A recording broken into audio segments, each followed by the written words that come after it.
Welcome to the Assurance Show. This podcast is for internal auditors and performance auditors. We discuss risk and data-focused ideas that are relevant to assurance professionals. Your hosts are Connor McGarity and Yusuf Mullah. Today we're going to be talking about how auditors can construct the best possible audit report. We're going to discuss some areas where there's room for improvement, and these are common observations we've made over the past little while. So the question is, why is this important to auditors? I'll answer for internal audit and you can talk about it for performance audit. For internal audit, key things are we want to produce better reports. We want people to be able to understand those reports, read them, act on them. We spend a lot of time doing our work, and if the reports that we produce aren't valuable or aren't able to be used, then we've wasted a lot of time. And it's just not satisfying if you have a report that doesn't create some level of impact. Our reports need to create impact, and in order to be able to do that, we need to make them better. The other thing is that as internal auditors, we are always looking to improve. Continuous improvement is something that the better internal audit teams strive for. When we're looking at our reports, we're always looking for ways in which we can make them better. Better quality, largely, is about the work that we do, of course. Better quality in reporting is about how that report is able to be used by the audience. Fixing these three things that we're going to talk about today will help with that quality improvement, and this is why it is important to internal auditors. The reasons it's important to performance auditors mirror what you've just said. It's around the quality of the product, but also delivering maximum impact. Same reasons, but the scale's slightly bigger for performance audits. They are a costly operation. They can take a long time. They're resource intensive, not just for the auditors delivering the performance audit, but also for those entities and public sector employees. The onus really is on us to make sure that they're actually delivering something valuable, that they are digestible so that decision makers, whether they be parliamentarians or senior public sector employees, can do something to benefit over that investment of time and resources. So the three areas that we see issues with are firstly scope, the second is context, and the third is findings. In addressing those areas, there's one broad overarching question that we can ask, and then for context, there's a few detailed questions that we can get into to be able to better structure those. And the absolute critical question we should be asking as auditors that draft reports is, who is the audience and how will they use the information that's in this report? Audience is a key attribute of quality. If you look at the definitions of quality, it's very clear that one of the key components of quality is understanding who the audience is and making sure that everything you do is tailored for them. The question around your audience should come right up front when you're starting to put together the frame for your report. Why don't we jump into each of the three areas so that we can explore what it is that we're going to be asking and why we're going to be asking those questions. So the first one is scope. And in terms of scope, there's two things that we need to make sure that we are covering off. The first is that the title of the report is reflected in the scope, and the scope is reflected in the title.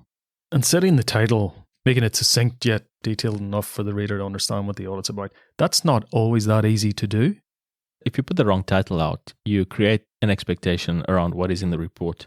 Sometimes you want to go longer, sometimes you want to go shorter, but you don't want to create an expectation by setting a title that is broader or narrower than what you've actually done. And the reason you don't want to do that is that you create undue reliance on the work that's done. You might want to make a title attractive to somebody or attractive to the audience, but then it needs to be truthful and honest as well.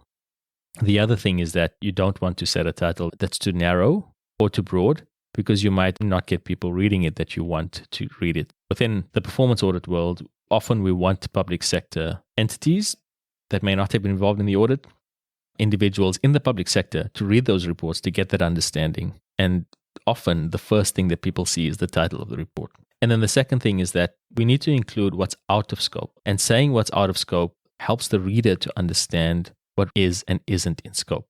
And when you have broad topics, and there's a number of broad topics that we've been looking into for a while as auditors, both performance auditors and internal auditors, culture, the use of data, cyber, business continuity planning, and remote working, and a few other things like that. When you look at those topics, they are very broad. And sometimes you can do audits that cover the whole topic, but quite often the audits that you're doing are covering certain specific aspects of those topics individually, and you may have a series of audits. So explaining what is in scope and out of scope is important. If you're using a framework to bring your different audit topics together under one umbrella, then you may want to use a diagram as well to explain that. Quite a useful thing to use. So the question is, how will the information be used? Who is my audience and how will they use the information? If we ask those questions, that helps us determine what our title should be, and then being very explicit about what is in scope and what is out of scope so that people understand and don't place undue reliance on our work. Okay, what about context? Moving on to number 2. What are some of the things we need to be thinking about there in terms of improving our reports? Again, we want to ask that overarching question. Who is the audience and how will they use the information that we have? Now, this question, how will the information be used, is a little bit broader as well. So sometimes you want to think about how the information might be used outside of your primary audience. Examples of those are individuals involved in compliance. If your audit report is going to be used by your external auditors or your regulators or some other body, then you may want to include some information in there that talks about limitations of liability and a few other things like that. That's secondary. The main thing in understanding your audience as it relates to context is, obviously, we said before, who's your audience, but you've answered that question. The second question is, what do they already know? So when you're writing the context, you need to be able to explain what they already know so that you know what you will and won't include in that context section. You don't want to go into reams and reams of paper explaining what people already know. And that's where the third question comes in. What do they need to know? If you know what the audience needs to know based on what they already know, you can then outline the broad context. What does this topic look like overall in the public sector? How does that look across multiple entities? What are we talking about specifically as a topic? And then the second part of the context is, how does that play out within the entity or entities that we've audited? So let's say we're talking about business continuity planning. Where we sit right now, beginning of November 2020, we're talking about an increased focus on business continuity planning because of the pandemic that has hit us and is still affecting us. Some of that broad context will then translate into, we're looking at this particular entity or this set of entities. How have they responded? How are they prepared to continue business?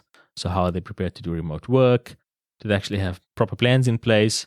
Those plans would now have been tested. What does that look like? That's the broad context. And we see quite often that the audit reports, particularly audit reports that are produced by external providers, don't provide that context. So they say, this is the scope, this is what's in scope, and go directly to the findings. And then you've got to read the findings and try to figure out what is actually going on. The fourth question we need to ask is, what needs to be done? If you are providing very high-level findings or you're providing no context to the findings, it becomes very difficult for the user of that report to determine what needs to be done. And then they've got to go and dig out all sorts of information to support what is in the report. And that may be relevant in some cases, but in many cases it isn't. You need to show what it is that you've seen and what needs to be done to address what you've seen so that the person can take that report, whoever is using it or whichever team is using it, can take that report and know exactly what they need to do with it and then go and do something with it. The Assurance Show is produced by Risk Insights. We provide data-focused advice, training, and coaching to internal audit teams and performance audit teams. You can find out more about our work at datainaudit.com. Now, back to the conversation. So they're the 4 questions there to help you establish the context in reporting. Presumably, you may not know the answer to all of these questions at the outset of your audit, and you may need to ask these questions as you perform your fieldwork and go through the audit, particularly around what does your audience already know and what do they need to know. If you haven't thought about these questions early on in the audit engagement, you may not be able to answer those questions at the end. It may be too late. So start writing the audit report at the beginning of the engagement. Begin with the end in mind. What is it that I need to be able to show? You're then able to slowly construct what the report will look like and get the right information in place so that you can produce that report that is valuable and usable at the end. Yep. And you won't be scrambling around at the end of your audit to try and fill in some of these blanks that you should have been able to answer. The third area is around how findings appear in reports. What we've spoken about previously on this is that your findings need to be able to address 3 timeframes. And those 3 timeframes are past, current, and future, which is, quite simple. As the report is being delivered, there would be issues that need to be addressed, or challenges that need to be resolved, or opportunities for improvement, whatever we want to call them. We've got 3 broad areas where something needs to be done. Often you want to fix the issue, and that's the current. So what are we doing about it right now? What's the impact right now? In some cases, you want to go and remediate what's gone on in the past. So you may have had a control that isn't working, an exception report that isn't reviewed, or some sort of calculation that was done incorrectly. And in that case, if you know that that's a problem, you can fix it in your current system, but then you may need to go backwards and fix the last few years to resolve a particular customer expectation. You then also want to make sure that if there are any programs coming up in future, or if there are any changes that are coming up, you want to be able to determine whether the fix that you're going to put in place now, is that sustainable? Is that something that's going to be able to last? Or if you're putting in a tactical fix for the current, what is the strategic fix for the future? So those are the 3 areas. And often we see a tactical fix to the current based on the sample that's been evaluated. And that is not enough. Now, what that means in terms of the overall report is that when we are reporting, and when we're talking about a finding, and sometimes you have a recommendation, and this is not very common, but you then have, how is management planning to address this? In the case of internal audit, how is the entity planning to address this in the case of performance audit? And you then want to be able to say that the fix is relevant to the past, and this is what we're doing about it, relevant to current, and this is what we're doing about it, relevant to the future, and this is what we're doing about it. And that gives a broader perspective on how the issue is being addressed, and addresses the question, how is this information going to be used? Then the second thing around findings is that you want to have good context in your findings. So you want to be able to explain how the finding looks in enough detail, without getting into too much detail, but in enough detail that it can be understood.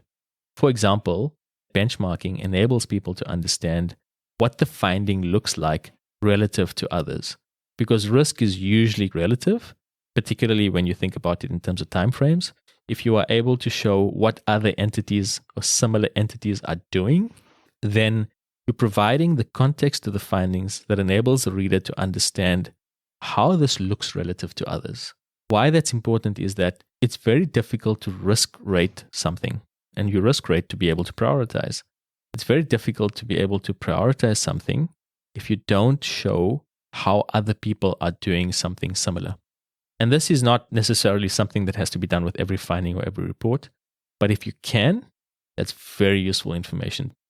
Useful for the decision makers who may have to implement that recommendation, and it may be putting in new controls or investing in something, if they have that benchmarking information that they can use to make a business case. How big is this? What are others doing about it? What do we need to do about it? That then helps address the audience aspect. Those are 5 key questions. One overarching question: who is the audience and how will they use the information that you're providing?